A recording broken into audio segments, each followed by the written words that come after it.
Você que está querendo um carro bom, um carro que economize na pista e que faça grandes velocidades, está aqui o seu carro.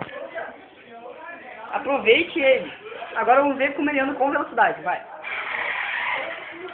A direção dele é boa. Ele dá ré. Agora atropela as pessoas. Ai, no chão! Deixa só dar banda. Não, dá ré, 20 ré. Dá-lhe ré. Vem, não pode vir.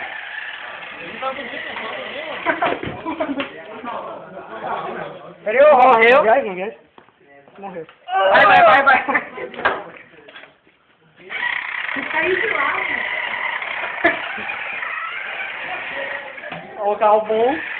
Um carro que economiza na pista. O que ele leva de combustível? 4 pilhas, ó.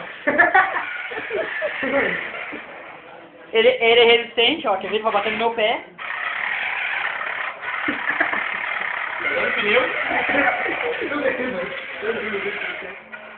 Quer ver? Ele vai ficar cantando o pneu agora.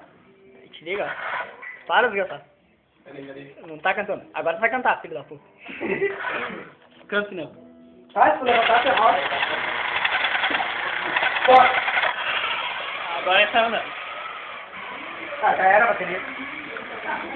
Embaçou o bagulho. Embaçou.